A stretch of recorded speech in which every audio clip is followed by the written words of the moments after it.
Ujú. Muchas gracias. Ya está. Ujú. Entonces ya el término de flora cutánea ha cambiado, ¿no? Ahora se habla de microbioma cutáneo, y este con los años ha estado siendo muy estudiado, ¿no? Entonces se ha determinado que la flora cutánea o el microbioma cutáneo no es el mismo en todo el cuerpo, ¿no? Vamos a tener cambios, por ejemplo, en una flora cutánea diferente en las zonas donde hay predominio de glándulas sebáceas, ¿no? En las zonas húmedas como en las flexuras también va a haber un diferente tipo de microorganismos prevalentes, ¿no? Al igual que en los sitios secos, ¿no? En las áreas de piel seca, que son más que todo las áreas de extensión, ¿no? De la piel. Por ejemplo, tenemos que en las glándulas, en las áreas sebáceas, ¿no? Tenemos gran porcentaje de bacterias del género Propionibacterium, ¿no? Como ustedes saben, el Propionibacterium acnes, que ahora se llama Cutibacterium acnes, está asociado con el acné, ¿no? Y esto justo está en las zonas seborreicas de la piel normal, como parte de la flora cutánea, ¿no? Entonces, eso tenemos que tener en cuenta. Pero vamos a ver algunas de las principales. Por ejemplo, el estafilococo coagulasa negativo va a estar en la parte superior del cuerpo, ¿no? Los corineiformes van a estar en las áreas húmedas y en pliegues, ¿no? Como el Corynebacterium, el Brevibacterium, puede estar en las zonas interdigitales, a veces le da ese olor, a veces ese mal olor que se genera entre los dedos, sobre todo en los pies, ¿no? El Propionibacterium, ¿no? Que está presente en las glándulas sebáceas y folículos pilosos, ¿no? Asociado a enfermedades como el acné, ¿no? Y la presencia de gran negativos, ¿no? Acinetobacter, también en áreas húmedas, ¿no? Entonces, esta flora cutánea va a ser variada y va a cambiar en diferentes sitios del cuerpo. Además, van a haber varios factores que van a modificar la flora y que de repente por ahí puedan hacer que este microbioma cutáneo, que estos microorganismos no funcionen de la manera correcta y pueden generar enfermedad, ¿no? Entonces, eh, el clima, ¿no? En ambientes muy húmedos, muy calurosos, la flora, el microbioma cutáneo va a cambiar, ¿no? Su distribución. De repente van a haber más predominio de gran negativos y de repente por ahí si hay alguna pequeña solución de continuidad podría haber mayores problemas en estos casos, ¿no? Según el área de cuerpo afectada ya vimos, ¿no? Cada hay más flora transitoria porque son zonas que normalmente están en contacto más en contacto con el medio externo, normalmente no las cubrimos, ¿no? Entonces tienen más cantidad de flora transitoria, ¿no? En los pliegues, por ejemplo, una zona muy húmeda, ¿no? Hay predominio de corinebacterios, de gran negativos. Factores como hospitalización también nos pueden hacer enfrentar a una flora transitoria, ¿no? Totalmente anómala, a proteus, a pseudomonas, a cándidas, que de repente en el ambiente de nuestro hogar o de nuestro trabajo, si es que no trabajamos en un hospital, no estamos expuestos, ¿no?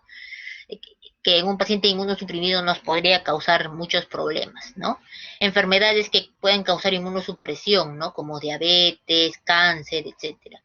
Según la edad también de los pacientes, ¿no? Se van a presentar algunas infecciones, ¿no? El Pityrosporum y Propionibacterium, sobre todo a partir de la pubertad, ¿no? El cambio hormonal va a hacer que estas bacterias crezcan más, el Propionibacterium, ¿no? El Staphylococcus epidermidis, Corynebacteria, van a tener contacto, eh, contacto inicial en el periodo neonatal, ¿no? Entonces, en este periodo puede ser que pueda haber algún desbalance en el microbioma y nos pueda causar problemas, ¿no? La medicación que podamos tomar, ¿no? Que puede causar resequedad en la piel, los retinoides orales, por ejemplo, que tomamos en el acné, el, la isotretinoína reseca la piel, ¿no? Es por eso que el Propionibacterium acnes ahí no puede crecer, crea un ambiente que no es propicio para el crecimiento de ciertas bacterias, ¿no? algunos corticoides que también podríamos utilizar, tanto vía tópica como sistémica, ¿no? También bajan las defensas, no nos ayudan. El uso indiscriminado, ¿no? De jabones o limpiadores que de repente pueden barrer esta flora o este microbioma y hacer que de repente la piel sea más sensible a los patógenos, ¿no? Todo eso va a influir en la modificación de la flora y eso nos puede traer problemas. Aquí, bueno, para que lo vean un poquito más esquematizado todo lo que hemos dicho, ¿no? Incluso la genética también, ¿no? Algunas enfermedades como que causan susceptibilidad de genes en la filagrina, como la dermatitis atópica, ¿no? Los genes, todo esto influye en el comportamiento de la piel, ¿no? En que la piel pierda ese equilibrio muy fino, ¿no? Que tiene que mantener la piel para mantenerse normal y sana.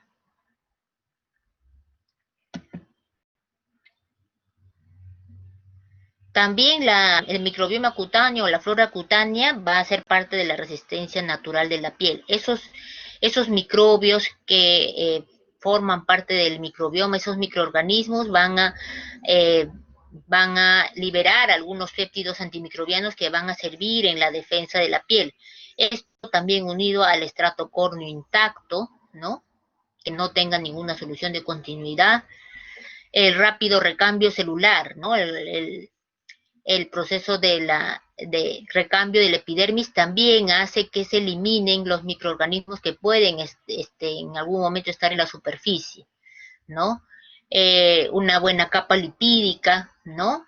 La que debemos de conservar, tratando de hidratar la piel sin resecarla demasiado, ¿no? Nos hace conservar la capa lipídica, un buen sistema inmune, ¿no? Los péptidos antimicrobianos que ya les mencioné y el pH y la temperatura, ¿no? Que nos va a ayudar a mantener esa homeostasis de la piel. Pero ¿qué pasa cuando se pierde el equilibrio de ese microbioma, de esa flora cutánea? Entonces, los microorganismos que de repente forman parte de ese microbioma nos van a causar problemas, ¿no? Como por ejemplo el estafilococo coagulasa negativo, ¿no? Nos podría provocar enfermedades o infecciones sistémicas, ¿no? Endocarditis, ¿no? Encontrando algún punto de anclaje como el corazón, las vías urinarias, ¿no? Causando endocarditis, infección de tracto urinario, incluso ¿no? Osteomelitis, ¿no? Los corineiformes también nos pueden causar bacteriemia, sepsis, neumonía, meningitis. Los corinebacterios que están en las zonas húmedas, ¿no? Nos pueden causar el eritasma, la keratolisis punctata, ¿no? El propinebacterium, también el acné. Los acinetobacter también son pueden causarnos patologías como infecciones postoperatorias, bacteriemias, endocarditis, meningitis, etcétera. Entonces, este microbioma cutáneo tiene que mantenerse siempre en equilibrio, ¿no? Soluciones de continuidad, de repente alguna cirugía que puede estar contaminada, algún procedimiento, el cateterismo nos puede causar todos estos problemas, ¿no? Un cateterismo mal realizado, ¿no? Sin la debida asepsia, ¿no? Antisepsia que se necesita para este tipo de procedimientos puede causarnos muchas enfermedades. Vamos a comenzar con las piodermias, ¿ya? Que principalmente van a afectar la piel. Desde la parte más superficial vamos a comenzar hasta la parte más profunda, ¿ya? Vamos a ver en este cuadro que, por ejemplo, las infecciones superficiales que se dan solo a nivel del epidermis, está el impétigo infeccioso o el impétigo contagioso, ¿no? El no ampollar, el ampollar, el ectima también, que se da, que ahorita vamos a pasar a describirla. La enfermedad del erisipela, ¿no? Que causa también la infección en la dermis superficial, ¿no? La celulitis que causa infección hasta la dermis profunda, ¿no? Llegamos hasta la dermis profunda, los abscesos cutáneos que también pueden ser muy profundos, ¿no? Infecciones de anexos, la fasciitis necrotizante que va más allá de la fascia del músculo, ¿no? Infección muy profunda y bueno, las miositis, ¿no? Hasta las osteomelitis podemos llegar hasta la altura del hueso, ¿no? Entonces, estos son los ítems que vamos a desarrollar. Aquí otro cuadrito de lo mismo. Entonces comenzamos con lo más superficial, el impétigo. ¿Ya? Es una enfermedad muy contagiosa por contacto directo, ¿no? Se ha visto que más o menos se da en el 2% en menores de 4 años, ¿no? Y 1,6% en niños de 5 a 15 años, ¿no? Pero normalmente es una enfermedad de niños. Se clasifica en dos, el no ampolloso, que es el más común, ¿no? El impétigo contagioso, que es y el impétigo ampolloso, que se da en el 30%, ¿no? Vamos a comenzar con el no ampollar o el contagioso, ¿no? Que seguro ustedes han visto en algún momento, está provocado principalmente por el Streptococcus pyogenes, ¿no? Se disemina a partir de la nariz, ¿no? A piel normal, a veces hay muchos portadores asintomáticos de este estreptococo y entonces podríamos darle tratamiento incluso al mismo paciente o a la familia, ¿no? Para portadores asintomáticos de este estreptococo, ¿no? Se da más que todo en zona de cara, alrededor de orificios naturales, ¿no? Alrededor de la nariz, de la boca, ¿no? Y por contagio, a veces los niños se agarran esa zona de la nariz, se agarran las heridas y se contagian otras zonas, ¿no? Por eso es el nombre impétigo contagioso, ¿no? Tiene que haber un microtrauma, una pequeña solución de continuidad, ¿no? Para que sea la puerta de entrada de ese tipo de infección. La clínica comienza con una vesícula o pústula muy blanda, ¿no? Y que evoluciona rápidamente a una placa costrosa. Esto es lo que vamos a ver, ¿no? La placa costrosa, mielicérica, con eritema circundante, ¿no? En regiones periorificiales, principalmente de la cara. A veces puede estar asociado a linfadenopatía. Entonces, esta va a ser la carita de un niño con impétigo, ¿no? Normalmente es un niño pequeñito, con lesiones costrosas, mielicéricas, ¿no? Con base eritematosa en zonas periorificiales. A veces también aparece alrededor del ojito, alrededor de la nariz, alrededor de la boca, ¿no? Y por contigüidad, a veces el bebé le pica, se rasca un poquito y se agarra a otra zona y se contagia, ¿no? Muchas infecciones, muchas heridas, soluciones de continuidad también se pueden impetiginizar de manera secundaria, entonces también tenemos que tener bastante cuidado, ¿no?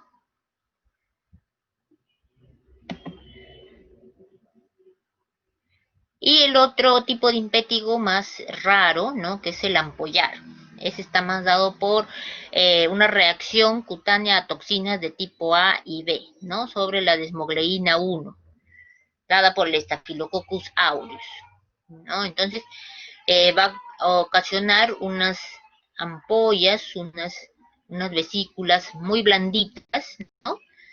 Sobre todo en recién nacidos infantes de 2 a 5 años es más común, ¿no? Una vesícula ampolla flácida o con bordes delimitados sin halo eritematoso, ¿no? Normalmente localizado en pliegues, en área del pañal, a diferencia de otras enfermedades que pueden causar daño en la desmogleína, ¿no? Que es las proteínas de unión de los queratinocitos, en este caso el Nikolsky es negativo. Se puede hacer una tinción de Gram para llegar al diagnóstico, ¿no? Y deja como lesión elemental secundaria a la vesícula o ampolla, tenemos una lesión erosiva, ¿no? Con un collarete descamativo, ¿no? Característico del impétigo ampollar. Entonces, para que se acuerden de sus lesiones elementales, las lesiones elementales secundarias como erosión, ¿no? secundario a una vesícula o ampolla, ¿no? Que vamos a ver en el impétigo ampollar. El tratamiento normalmente puede resolverse espontáneamente, ¿no? Si es que mantenemos la higiene de las manitos de los niños, ¿no? Y el cuidado de las heridas, ¿no? Lavado con agua y jabón. Se puede iniciar este tratamiento tópico con mupirocina, ácido fucídico principalmente, ¿no? Estas dos vienen en cremas al 2% y se le aplica mañana, tarde y noche, ¿no? Sobre las lesiones, principalmente. Vancitrazina y neomicina ya no se utilizan mucho. Estas dos primeras han mostrado superioridad sobre la tercera, ¿no? Que es más antigua.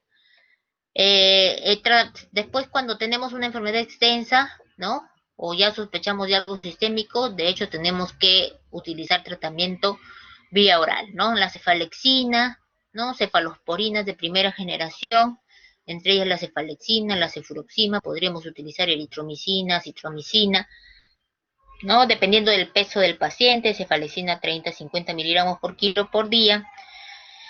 Lo podemos dividir en cada 8 horas, ¿no? O cada 6 horas el tratamiento, vía oral, ¿no? Otra opción también buena es la dicloxacilina o la amoxicilina clavulánica.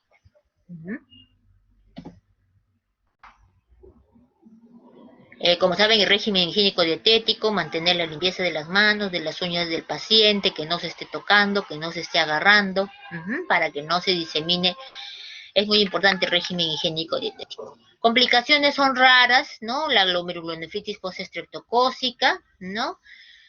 1 a 5% es muy raro y mucho más raro otras enfermedades, sepsis, osteomelitis, ¿no? Linfangitis. Acá, por ejemplo, algunas infecciones streptocócicas pueden ser gatillantes del inicio de una psoriasis, ¿no? Un tipo de psoriasis gutata en pacientes predispuestos, ¿no? Tiene que haber una predisposición en el paciente, ¿no?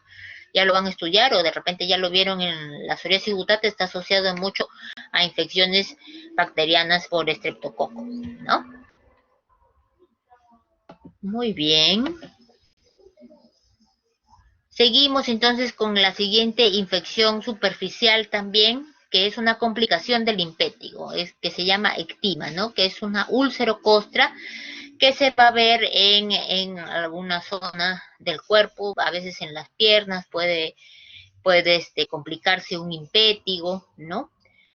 Realmente tiene una secreción amarillenta, normalmente tiene una coloración dorada, mielicérica, ¿no? Esta secreción, o a veces la costra también tiene esa característica de ser amarillenta, mielicérica, ¿no? Con un bording dorado y violáceo, ¿no?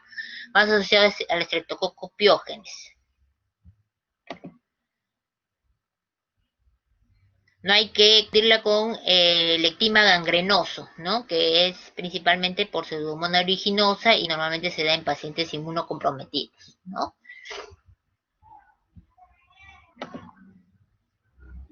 Esta enfermedad del ectima normalmente va bien con antibióticos sistémicos, ¿no?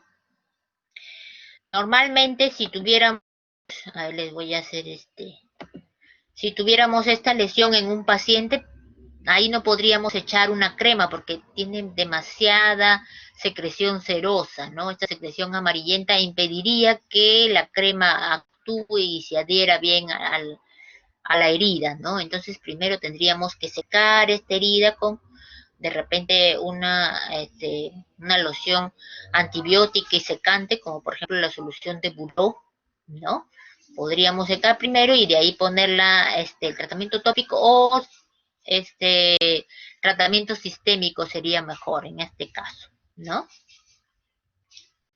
Tratamiento sistémico, ya vimos igual con cefalexina, con acitromicina, con eritromicina o con dicloxacilina. ¿Ya? Muy bien, ahora pasamos a otra infección, pero ahora vamos a ir a nivel del folículo piloso. A nivel de los anexos se van a dar las foliculitis, ¿no? Las foliculitis que normalmente son las que llamamos las pústulas, que a veces aparecen, que son muy superficiales. A veces, en casos raros, puede ser un poco profunda la infección, ¿no? Normalmente se da la superficial solo a nivel del infundíbulo, muy superficial, ¿no? Con pústulas pequeñas, y la profunda ya que compromete todo el folículo piloso, ¿no? En casos profundos, ¿no? Acá se ve, por ejemplo, esta es las lesiones que se pueden ver como pápulas eritematosas, ¿no? En las cuales vamos a ver que de su centro va a salir justo un pelo, ¿no? Esto es característico de las foliculitis, ¿no? Pueden ser pápulas eritematosas, pústulas, a veces llegan a ser asociadas a prurito, ¿no? Muy superficiales, muy superficiales, ¿no? Algunas ya se forman las pústulas pequeñas, ¿no?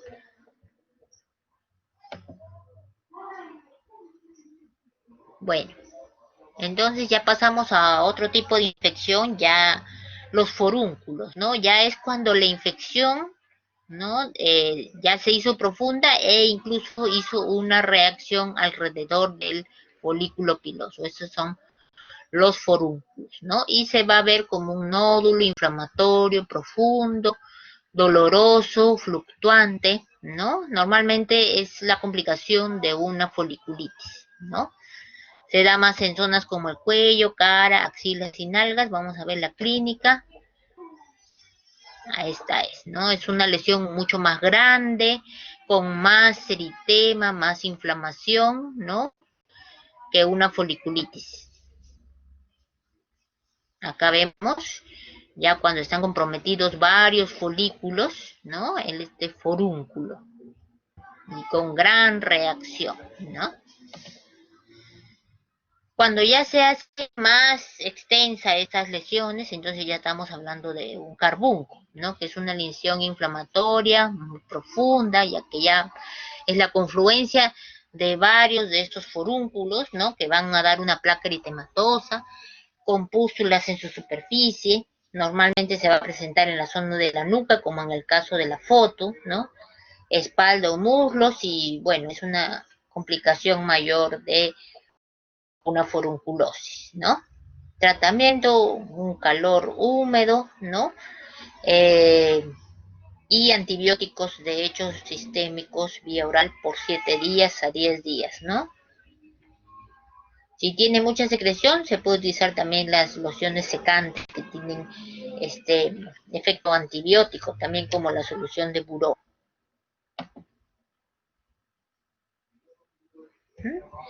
Entonces ya entramos a infecciones un poco más profundas, ¿no? Que ya van a llegar a dermis profunda, ¿sí?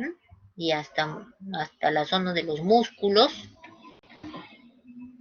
infección ya de tejidos blandos. Entonces tenemos en primer lugar la erisipela. Esto se va a ubicar en la dermis superficial, ¿no? En la dermis más cercana al epidermis, ¿no? Con compromiso de vasos linfáticos. Está asociado más al estreptococo beta hemolítico del grupo A, ¿no? Hay factores de riesgo que pueden hacer que estos pacientes se vean más afectados, ¿no? El linfedema, ¿no? Linfedema a veces provocado por algunas cirugías, ¿no? A veces puede quedar como complicación un linfedema, ¿no? Me acuerdo mucho de una paciente que tenía episodios de erisipela recurrentes, ¿no? Era una paciente que había sido operada por un cáncer de mama, ¿no? En la cual le hicieron extirpación, ¿no? De sus adenopatías, y bueno, quedó con un linfedema residual y siempre hacía erisipelas, ¿no? Otros factores de riesgo, la estasis venosa, ¿no? En pacientes con insuficiencia venosa, con varices, con esas úlceras varicosas, ¿no? Tienden a ser más este tipo de cuadros, ¿no? Intertrigos, ¿no? Infecciones en las regiones de las zonas interdigitales, la obesidad también, ¿no? Pacientes muy obesos tienden a tener no muy buena circulación, ¿no? Linfedemas a veces crónicos, que le causan que cualquier solución de continuidad, por muy pequeña que sea, a veces puede complicarlos con con una erisipela o con una celulitis, ¿no?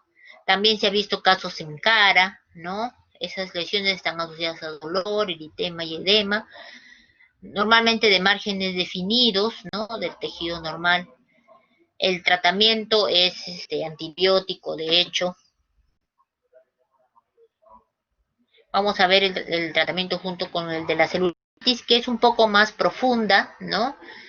Eh, ya va a comprometer la dermis profunda y el tejido celular subcutáneo, está más asociado al estreptococo del grupo A, al Staphylococcus aureus también, en cierto porcentaje, ¿no? El estreptococo del grupo B en recién nacidos, incluso a gran negativos en algunos casos, ¿no?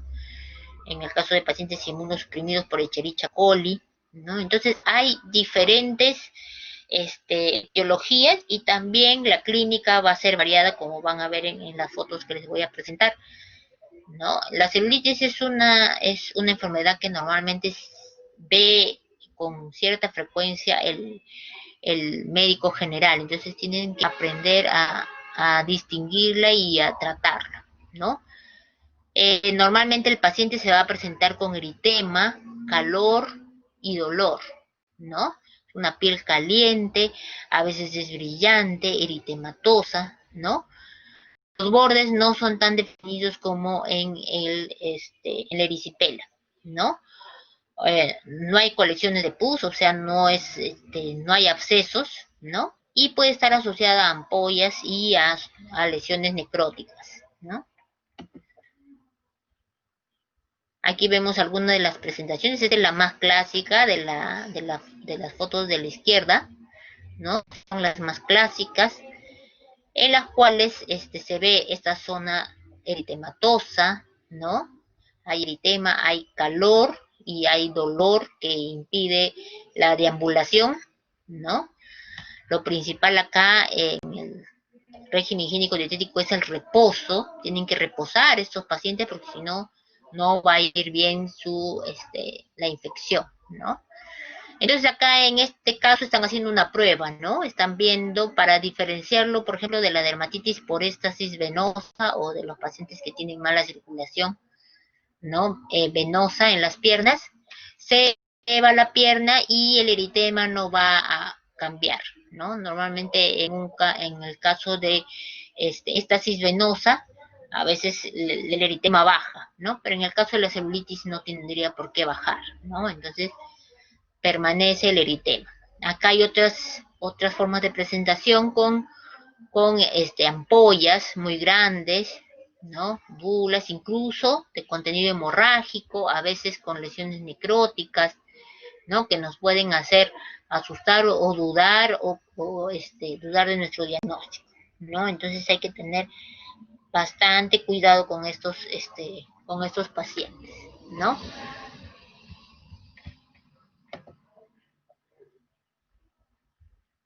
Bueno, el tratamiento en estos casos, vamos a seguir con la celulitis. En primera, el primer paso es el reposo. Ya, este paciente tiene que reposar muy bien con la pierna elevada, de preferencia, ¿no? Con una almohada, ¿no? En su cama, porque si no, no va a ir bien. Y más bien, a veces hemos visto casos de empeoramiento con sepsis, ¿no? A partir, punto de partida de una celulitis. Entonces, y de hecho, un tratamiento sistémico, ¿no? Normalmente este paciente, no todas las celulitis se internan, a no ser que tengan comorbilidades o alguna otra complicación. Normalmente el tratamiento es ambulatorio, ¿no? Por 7 días con antibiótico, podría ser cefalexina o dicloxacilina, si es que el paciente no ha tomado ningún otro antibiótico anterior, ¿no? Porque muchas veces va a venir el paciente y ya ha recibido un día de antibiótico y mal dado a veces, ¿no? Entonces, normalmente se le da tratamiento vía oral por 7 días y se le tiene que citar para ver cómo está evolucionando. Si es que no hubiera buena respuesta al tercer, cuarto día, hay que rotar de antibiótico, ¿no? Porque a veces no solo gram positivos están interviniendo, sino también gram negativos. Entonces ahí ya ampliamos el espectro antibiótico, ¿no? Podemos dar amoxiclavulánico, de repente combinar ciprofloxacino con clinda. Hemos llegado hasta ampliar el espectro bastante en estos pacientes, en algunos que están complicados, ¿no?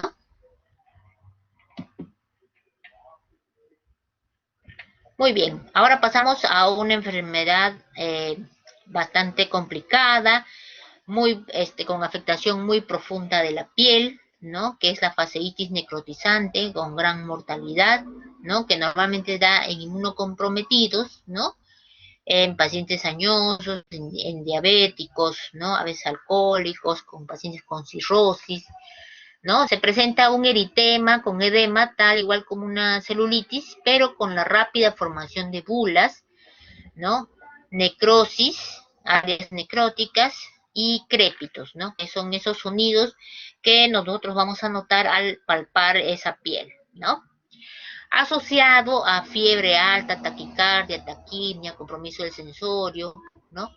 Un dolor muy intenso que evoluciona a la anestesia rápidamente. Entonces estos pacientes son pacientes que están en muy mal estado general, a diferencia de un paciente con celulitis, con una celulitis común, ¿no? Acá vemos otro caso, ¿no? En la cual también se presenta con ampollas hemorrágicas, eritema, ¿no? Mucho dolor, ¿no? Mucho dolor y luego anestesia. Pero es un paciente que normal tiene presencia de criterios de shock, ¿no? O hipotensión, ¿no? Es un cuadro sistémico cutáneo fulminante y progresivo. El dolor cutáneo también puede ser desproporcionado a la lesión cutánea visible, o a veces puede llegar a la anestesia, ya cuando hay destrucción de todos los nervios, ¿no? Puede llegar a tener alteraciones en la prueba de coagulación, ¿no? Entonces es un paciente en muy mal estado general, ¿ya? Ahí el tratamiento, de hecho, es tratamiento sistémico, ¿no? Rápidamente hacer hemocultivos, todos los, todos los, todas las pruebas de laboratorio que nos puedan ayudar para diagnosticarlo rápidamente, ¿no? Es un paciente delicado que hay que tratar con mucho cuidado, porque tiene gran mortandad, ¿no? Ahora vamos a pasar a algunas infecciones por gram positivos, pero asociados a producción de toxinas. Acá vamos a ver una entidad en la cual no pueden dejar de ver, porque por ahí no es tan raro que lo vayan a ver. ¿Ya? El síndrome estafilocócico de la piel escaldada, ¿no? Es podría iniciar por cualquier foco infeccioso, una infección nasofaringia, una otitis, un pioderma tipo impétigo, una celulitis, ¿no? O una conjuntivitis, ¿no? Una puerta de entrada, una infección previa, ¿no? Luego se va a ver un eritema generalizado, ¿no? En la piel, y luego pueden aparecer ampollas superficiales y áreas erosivos o áreas denudadas extensas, como en el caso que se ve en la foto, ¿no? Ampollas y áreas superficiales extensas. Estos normalmente se da en niños muy pequeñitos, ¿no? Menores de 5 años, asociado a fiebre e irritabilidad, ¿no? Sobre todo va a afectar áreas flexurales y periorificiales, como en el caso de este paciente, ¿no? Y áreas flexurales como el cuello, las axilas, las ingles. Ahí se van a ver más que todo las lesiones eritematosas, las ampollas. Acá vemos otro pacientito, ¿no? Con lesiones periorificiales, normalmente se presentan así.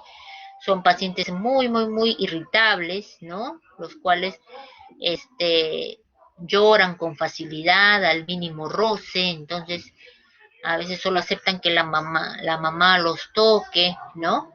Y acuérdense de estas lesiones alrededor de la boca, ¿no? Son claves, características periorificiales, ¿no? Lesiones periorificiales y el eritema y las flexuras eritematosas, ¿no? Acá el tratamiento es sistémico, de hecho, vía oral, pero tiene muy buen pronóstico, ¿no?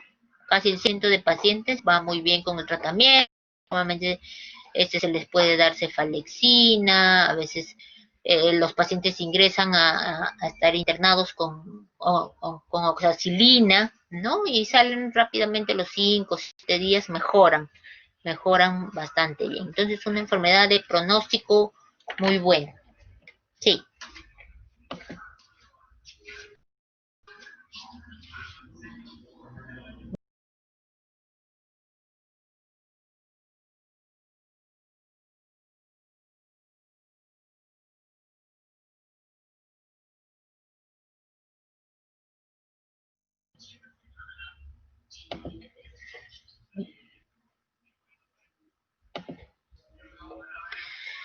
Muy bien, entonces, esa entidad que vimos, el síndrome estafilocócico de la piel escaldada, en niños menores de 5 años, ya saben las lesiones que son características. ¿Ya? Otras enfermedades bacterianas, este título, este tema es bastante amplio, ¿no? Hay algunas infecciones estreptocócicas, características en pliegues, ¿no? Como el intertrigo estreptocócico, se puede presentar en zonas perianal, la axila, inframamario, interdigital, ¿no?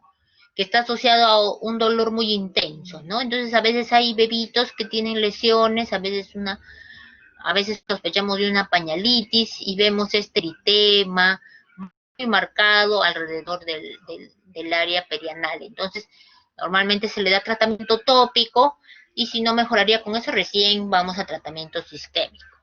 ¿Ya?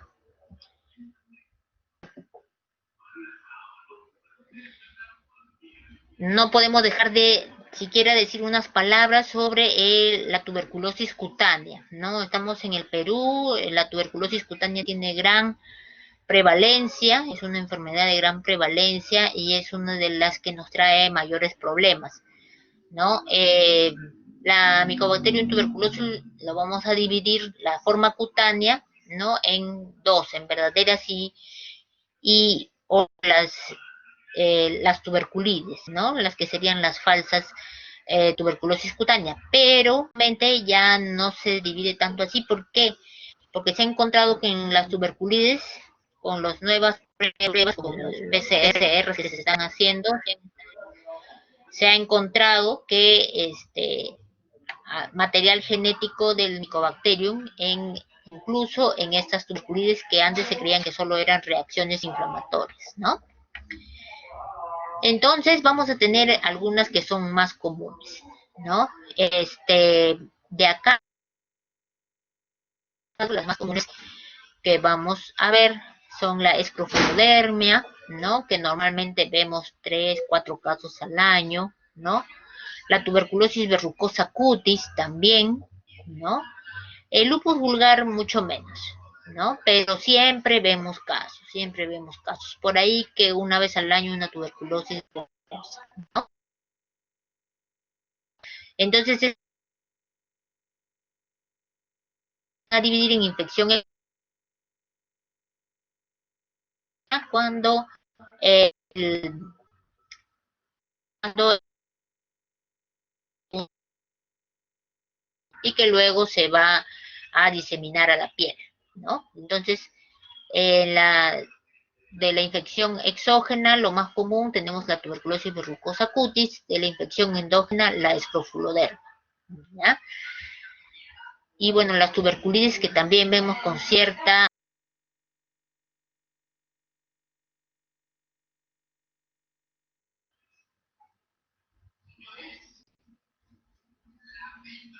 Muy bien, entonces vamos a ver, este es por ejemplo una tuberculosis periorificial, este es un caso de escrofuloderma, Esta es una de las formas más comunes que vemos. Normalmente inicia la infección en una linfadenopatía que luego se extiende a la piel, ¿no? Se puede ver en la zona cervical, a veces en la zona torácica, ¿no? Vecina al pulmón afectado, ¿no?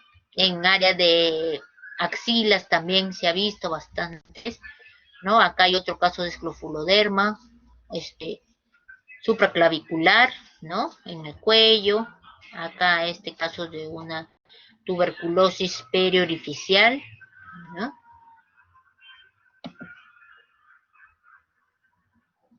Esta es una TB verrucosa cutis. A veces hemos tenido pacientes en los cuales han venido por de repente una verruga, ¿no? Consultan por la aparición de lesiones verrucosas en manos, en pies, y que no responden a tratamiento normalmente y resultan siendo una tuberculosis, ¿no? Una tuberculosis.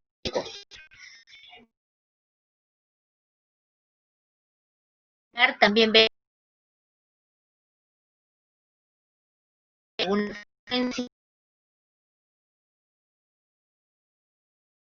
¿no? Vemos esta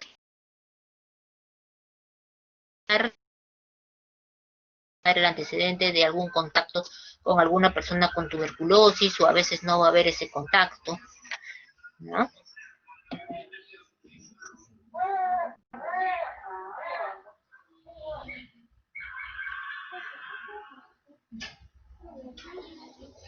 Y vemos este caso de una tuberculide, que es una de las más comunes que vemos, que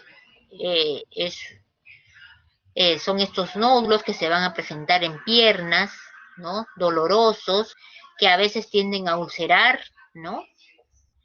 Característico del eritema indurado de Bacin. Ya, normalmente el diagnóstico diferencial es el eritema nodoso, ¿no? Que podemos ver en algunos pacientes, sobre todo en mujeres. También asociado a infección por el Mycobacterium tuberculosis. A veces no tienen la enfermedad en los pulmones, a veces solo lo tienen en la piel, ¿no? Entonces hay que estar bien atentos en estos casos. ¿Ya? No se olviden el eritema indurado de Bacin, como una tuberculite.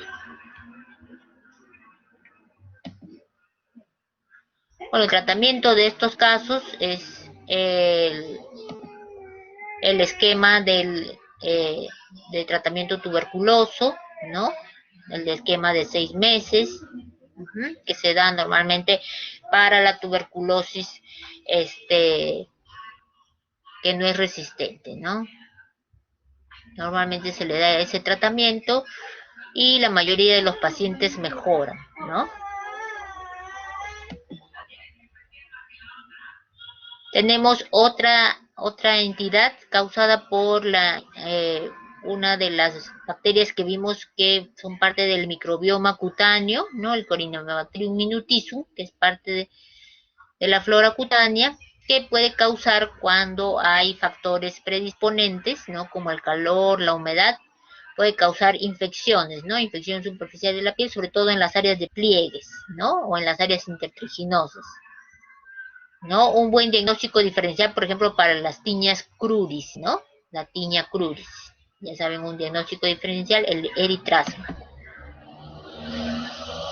Acá otro ejemplo del eritrasma. Para diferenciarlos podrían utilizar de repente la luz de Wood, ¿no? Que puede ayudar a con la fluorescencia que da del eritrasma a diferenciarlo de ¿no? Ya saben, en área húmeda y caliente, ¿no? Eritrasma por Corynebacterium minutisum. Así también, otra corinebacteria, también los de tipo Micrococcus sedentaria, nos va a dar la queratolisis punctata, que es una enfermedad característica de pacientes que usan mucho calzado sintético por mucho tiempo y que normalmente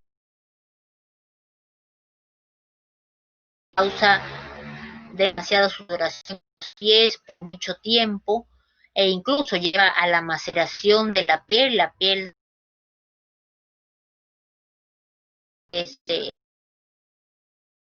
la piel y cause estos microyuelos característicos que se ven en la piel de estos pacientes, ¿no? La llamada queratolisis puntata, ¿no?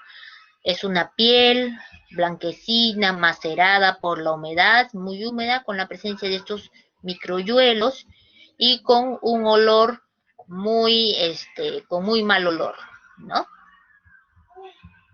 Ya saben, queratolisis puntata. En estos casos, el tratamiento podría ser un antibiótico tópico, de repente podríamos ponerle mupirocina o de repente clindamicina tópica, en el caso de la queratolisis puntata y del eritrazo, ¿no?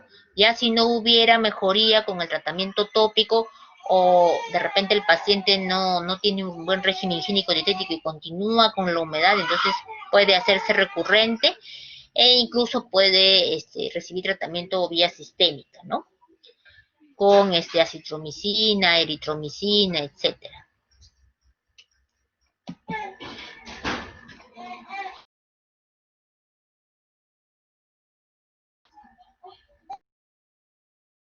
También se va a dar por algunas otras bacterias, Haemophilus influenza, ¿no? Que es a veces precedida por infecciones del tracto respiratorio superior o una otitis media como puerta de entrada, y que luego nos va a dar una especie de celulitis, ¿no? En cara, cuello, tórax y extremidades superiores, ¿no? Con edema, a veces asociado a leucocitosis, etcétera. Sobre todo en niños pequeñitos.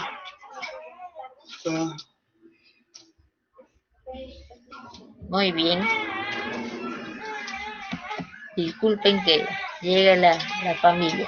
A ver, otra enfermedad otra bacteria, y ya por último es la última diapositiva que les voy a presentar, la Bartonella, ¿no?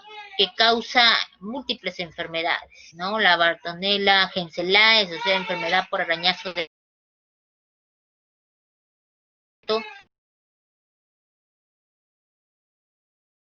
¿no? Con pápulas por 5 días. También la verruga peruana, ¿no? Causada por la Bartonella basiliformes. Esta es la foto de una verruga peruana, ¿no? En su fase cutánea, ¿no? La afectación cutánea que se da luego de la enfermedad de la verruga peruana, ¿no? De la fiebre de la oroya. Se van a ver estas pápulas, ¿no? De rojizas, ¿no? De apariencia angiomatosa, múltiples en los pacientes. A veces pueden ser múltiples, a veces pueden ser algunas escasas, ¿no? Puede estar asociado a fiebre, cefalea, adenopatía, y de todas maneras ustedes tienen que conocer la a ver. Muy bien, y bueno, ese ha sido un resumen de todas las enfermedades infecciosas y por supuesto hay más, ¿no? Hay enfermedades por micobacterias atípicas, hay múltiples microorganismos que todavía nos falta describir en esta clase, pero bueno, he tratado de tocar los principales. No sé si hay alguna pregunta que quieran hacer, chicos.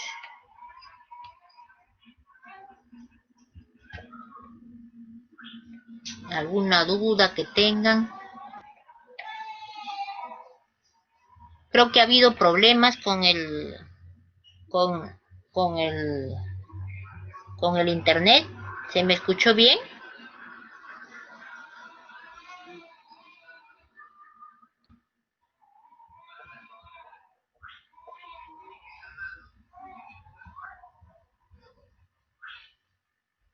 Ya, muy bien.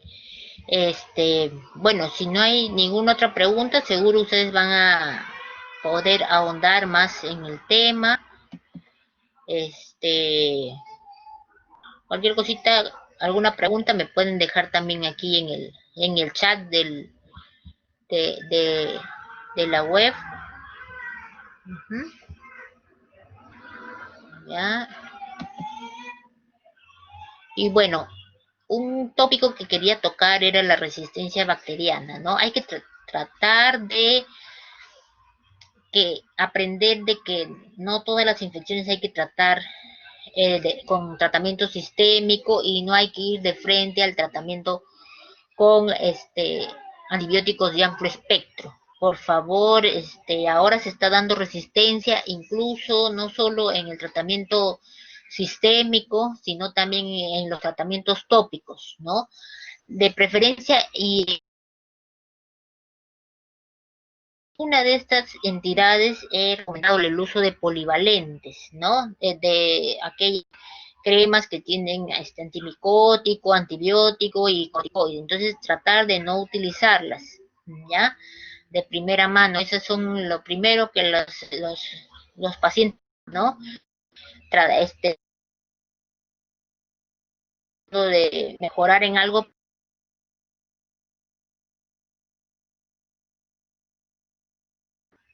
¿Cómo tratamos la TBC cutánea? La TBC cutánea se trata con el mismo tratamiento de una tuberculosis pulmonar, ¿ya? Con el primer normalmente, aunque ya se ha descrito en algunos pacientes, se ha descrito ya tuberculosis cutánea por Mycobacterium tuberculosis resistente a rifampicina, a isoniazida, ya se está describiendo, menos mal que no en el Perú, pero tenemos que estar atentos, ¿no? Hay personas, hay casos que a veces no responden totalmente al tratamiento. Hay que extender un poco más el tiempo del esquema, ¿no? Del esquema 1 del tratamiento de la tuberculosis. Es muy diferente, por ejemplo, el caso de las tuberculides. En el caso de las tuberculides, el tratamiento es por largo tiempo. A veces el tiempo de 6 meses del tratamiento de la tuberculosis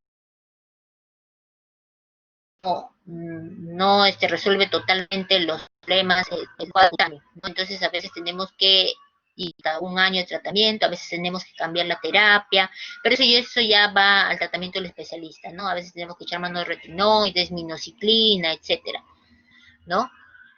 Pero eso es muy aparte. Pero en general, el tratamiento de las tuberculosis cutáneas es tan igual como una tuberculosis pulmonar, ¿no? Pero siempre hay que tener cuidado, ¿no? No vaya a ser que por ahí tengamos una tuberculosis resistente. Normalmente el diagnóstico de las tuberculosis cutáneas, tan igual como el diagnóstico de las tuberculosis pulmonares, a veces no es tan fácil. A veces tenemos que hacer PCR, reacción en cadena de la polimerasa, para tratar de documentar que en verdad vamos a darle un tratamiento largo a un paciente por una tuberculosis, ¿no? A veces en las biopsias, a veces solo sale el granuloma tuberculoide, ¿no? Pero no es muy difícil el cultivo, ¿no? Es muy difícil hacer que salga positivo a Mycobacterium tuberculosis como tanto en el problema pulmonar, ¿no? Entonces, en la tuberculosis pulmonar también el cultivo a veces es negativo e igual se le da el tratamiento, ¿no? A veces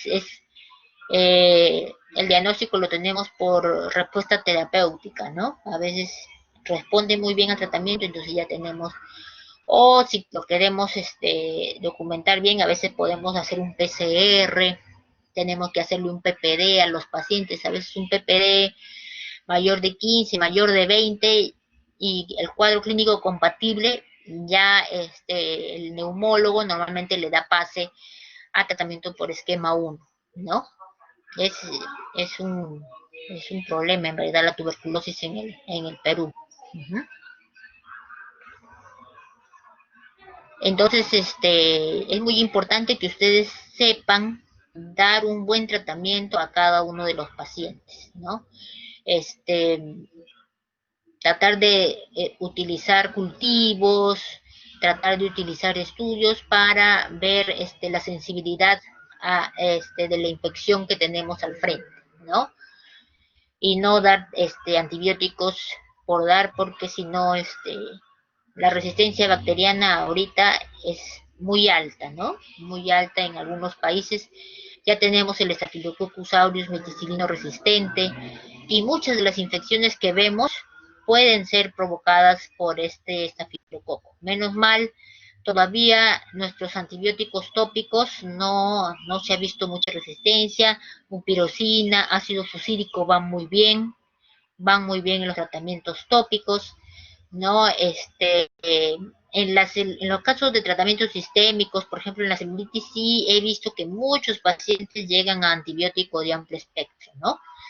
A veces tenemos que incluso llegar hasta levofloxacino, ¿no? Darles levofloxacino, un medicamento, en verdad, una bomba, ¿no? Entonces, tenemos que tener bastante cuidado, siempre tratar a nuestros pacientes, ver si es que no mejoran al tercer, cuarto día, entonces probablemente necesite una rotación de antibiótico, ¿no? Entonces, tampoco no negarles el tratamiento adecuado, pero sí tener mucho cuidado, porque hay muchos pacientes que vienen de frente y dicen, no, doctora, yo ya recibí tales y tales medicamentos, incluso ya recibí el levofloxacino, como que nos dejan sin piso para poder tratar a nuestros pacientes, ¿no? Entonces hay que siempre tener bastante cuidado en recetar los antibióticos. ¿Alguna otra pregunta?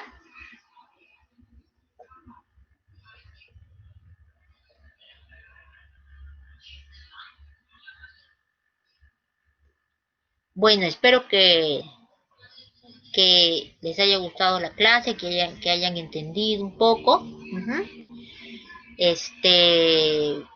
Ya voy a pasar mis preguntas para el examen, ¿no? Espero que todo les vaya bien, chicos. Ya nos vemos en la próxima clase.